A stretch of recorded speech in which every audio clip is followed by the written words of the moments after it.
Dr. Maurício Abdala vem falar com a gente aí sobre guarda compartilhada. A gente levantou essa hipótese aí na última sexta-feira e pedi para que ele falasse um pouquinho para a gente a respeito da guarda compartilhada. Você tem alguma dúvida? Como a gente falou aí da pensão alimentícia, eu acho mais justo, bem pertinente a gente esclarecer aí sobre o assunto. E vem falar com a gente Dr. Maurício Abdala. Boa noite, doutor. Boa noite, Isaías. Boa noite aí o pessoal que acompanha o trabalho da CGC-TV. É um prazer estar com vocês aqui novamente.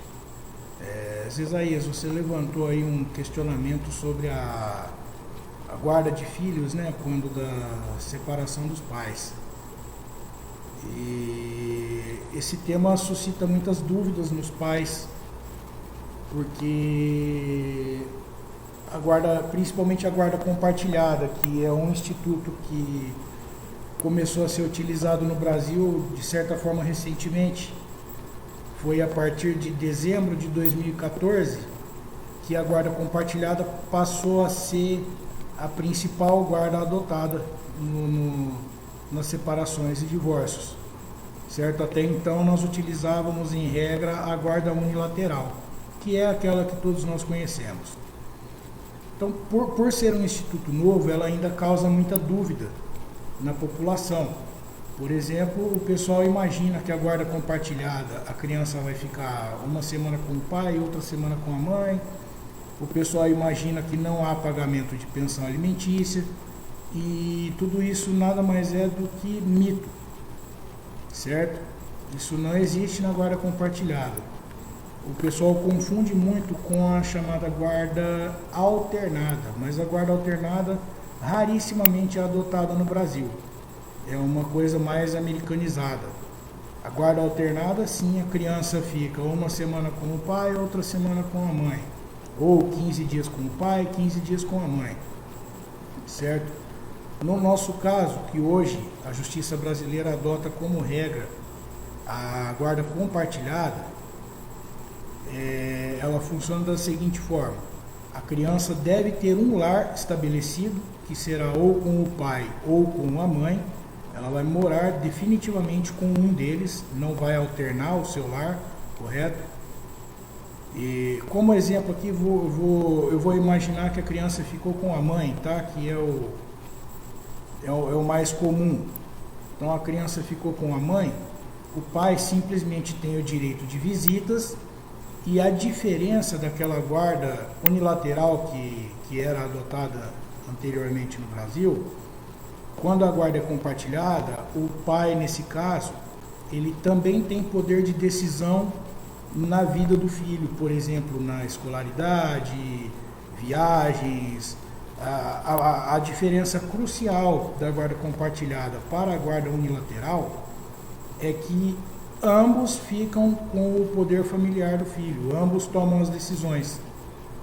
Enquanto na guarda unilateral, o pai ficava apenas com o direito de visita, mas não tinha nenhum poder de decisão sobre a vida do filho.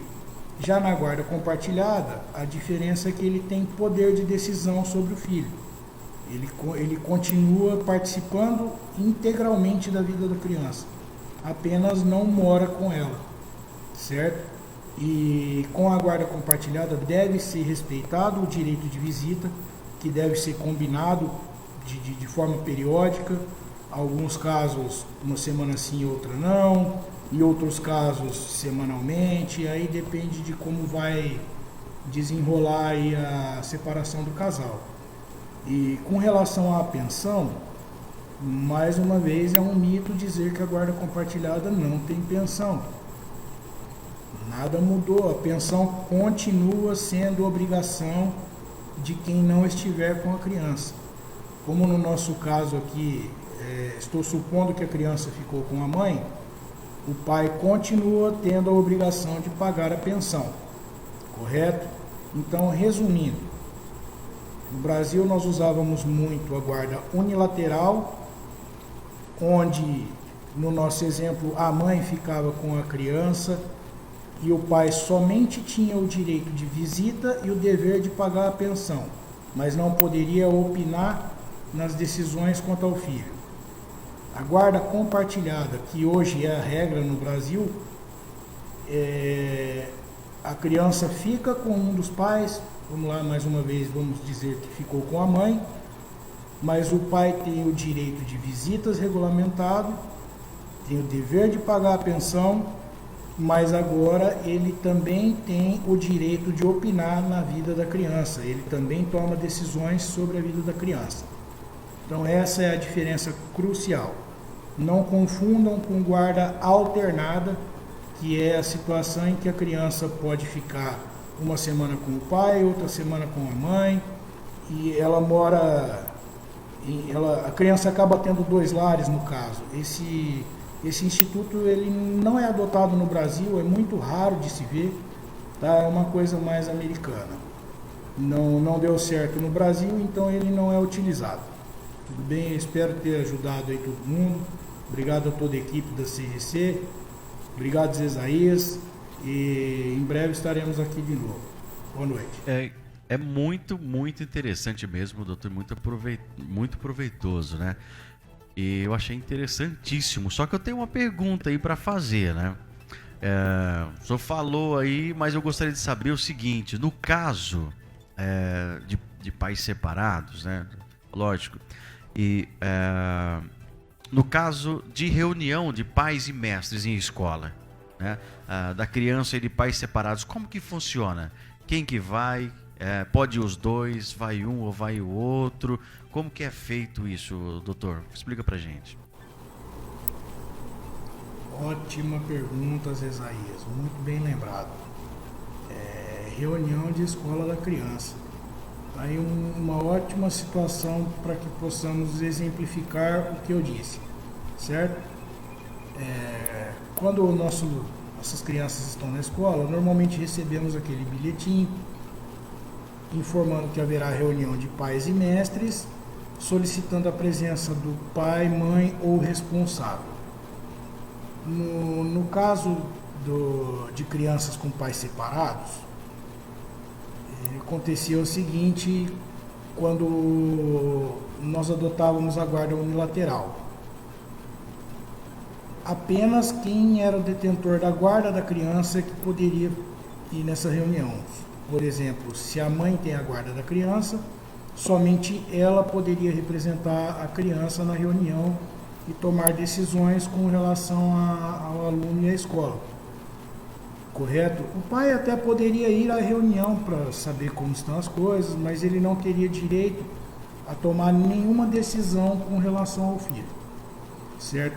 Já hoje, com a guarda compartilhada, o pai ou a mãe podem representar a criança nessa reunião. Hoje o pai, mesmo que não tenha a guarda, a moradia da criança, ele pode ir nessa reunião, pode tomar as decisões que cabem ao filho dele, assim como a mãe. Ambos possuem o poder de decidir sobre as condições do filho. Está aí um ótimo exemplo da diferença entre a guarda unilateral, que era adotada anteriormente, e a guarda compartilhada, que hoje é a regra no Brasil. Perfeito? Mas também não posso deixar de informar que, para que isso funcione devidamente, deve haver uma homologação judicial, tudo deve ser feito por escrito, de maneira formal, através de um advogado que vai buscar na justiça, certo? Como eu disse no programa passado, tudo deve ser devidamente formalizado, judicializado e homologado pelo juiz. Então, procurem seus advogados e façam a coisa sempre da forma correta, que no final tudo dá certo. Obrigado mais uma vez, tenham todos uma boa noite. Muito bem, tá aí. Se você ficou com alguma dúvida, se você quer saber sempre um pouquinho mais, quer que o Dr. Maurício Abdala Botasso possa aí te explicar com mais detalhes, é só ligar para ele. 4106-0156, vou repetir para você, DDD 14 4106-0156 ou DDD 14 98107-1977, ou você manda um e-mail para adv.abdala@yahoo.com.br, ou você vai direto no escritório, Avenida Duque de Caxias, 760, Sala 2. Avenida Duque de Caxias, 760, Sala 2, no Superposto Avenida, em Guaiçara.